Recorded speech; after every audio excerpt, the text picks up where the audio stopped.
What's up, guys? Mason the Brock Henderson here. This is the Blacklist Season 4, Episode 8, Dr. Adrian Shaw conclusion. And I'm confused. This whole ending, like everything leading up to it, it was good. It wasn't incredible. It wasn't quite what I was expecting. Like, I don't know, it seemed like everything was kind of in control. Like some of the mid-season finales, they felt like things are about to fall apart. And in this one, it just never felt that way. Liz is being led to her death. I'm like, well, they found the truck that was leading her there, so most likely Wrestler and Samara are going to show up. Reddington trades himself for Liz, but he's got the lawyer that's proof that whatever treatment the doctor used, it would work on Constantine, Alexander Kirk, whatever you want to call him.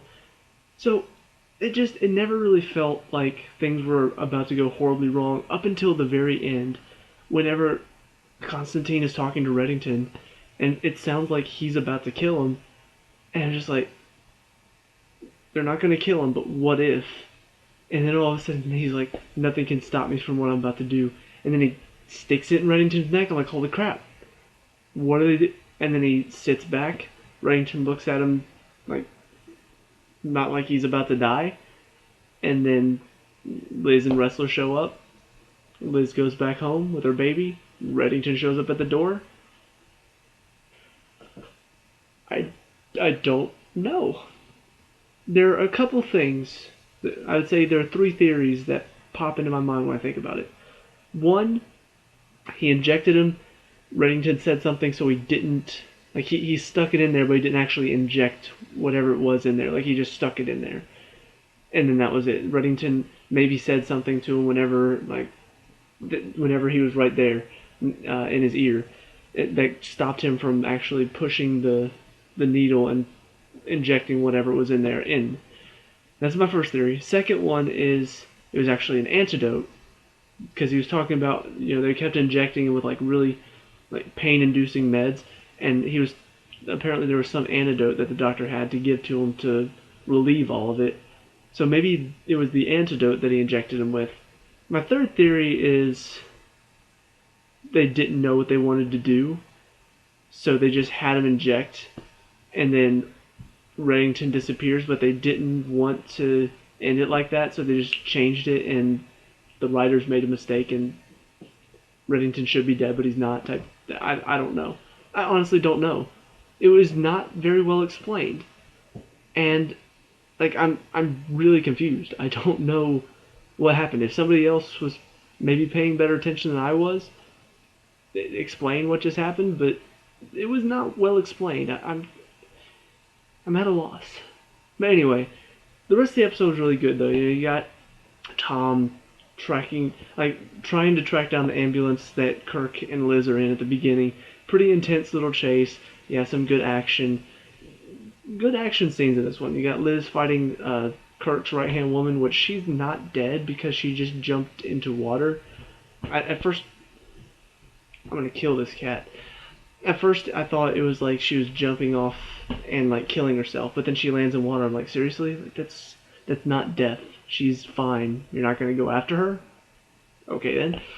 So she'll likely come back. Kirk, obviously, probably went to go see the doctor to get himself cured and now is still alive somewhere. So they're likely going to make a return at some point. But Tom, you could see... I just really like Tom this season. They've done a good job with his character. What can I say? I mean, the first couple seasons, at first he was that guy you didn't trust, and then he was a bad guy, and then he was a really bad guy. But then he was like, oh, he's maybe working for Reddington, so maybe he's a good guy, and he's acting like a jerk against us. It's like, no, he's a bad guy, and he's lying, and you weren't really sure how to feel about him the first couple seasons.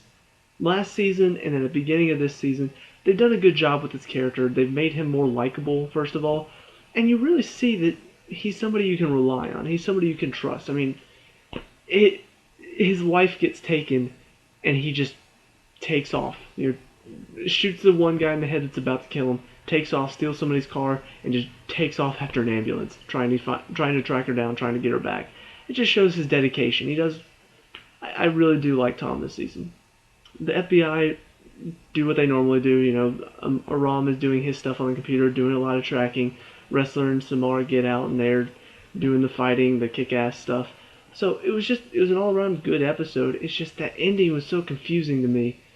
And honestly, everything in between with Reddington and Constantine, I felt like wasn't fleshed out as much as it could have been. I mean, that scene where he's talking to Reddington about uh, whatever her name is, Liz's mom. I can't remember her name right now. But he's telling him a story about the first time he was with her or something like that. And it just made me think I wanted more of this. I wanted more of that stuff between them. You know, they shared that connection.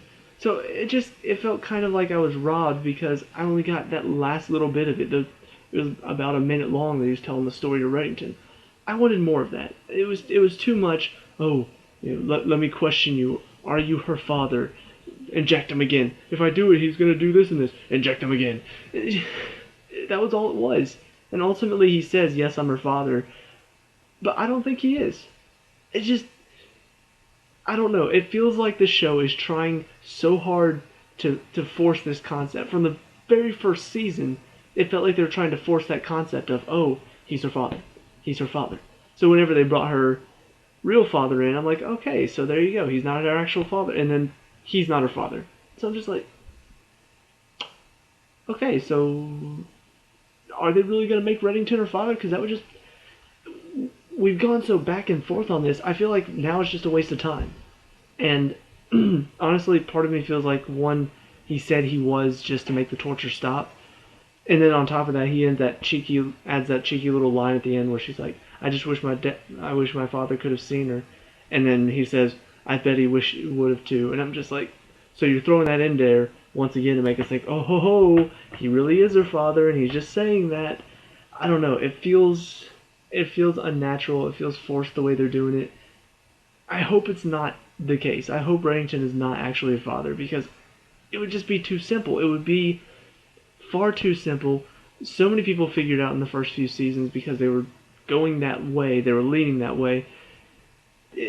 I want it to be a more complex story than that. So we'll see where it goes, but for now, I'm still not fully convinced that Reddington is her father. I need DNA proof before I believe it.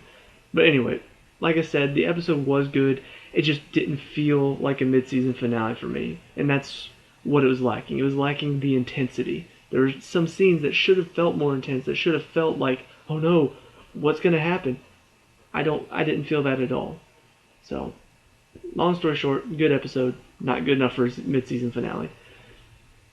On the plus, or not on the plus side, on the negative side, really, previews for the next episode, returning January 5th, they already spoiled it for me because, they're talking about, oh, somebody's working with them. Who's the mole? First of all, really? You're going to give that away instead of letting us figure that out in the episode, which would be much more exciting. And also, we see Cooper talking to somebody, because we can't clearly see that it's Samar's hair, and you need to think about where your allegiances lie. It's like, okay, so either Samar is going to be working with them, or they're going to think that she's working with them. Something along those lines. Why do you have to even tell us that? Why couldn't you just tell us who the new bad guy's going to be? Why do you have to spoil so much? I hate it when shows do that because it takes away some of the excitement for me. I want to know what the next episode's going to be about, but I don't want to know all the twists and turns it's going to take. I just want to know, okay, who's the new bad guy? What's he doing? Oh, it's a terrorist? Okay, that's all I need to know. I don't need to know anymore. But anyway, different episode. We'll talk about it when it gets here. But anyway, those are my thoughts on this episode. Let me know what you guys think down in the comment section below. What do you like and dislike? What do you expect to see when we return? Let me know. We can talk about, discuss all that good stuff. Leave a like and subscribe for future Blacklist reviews, and I'll see you at the next one. Peace out.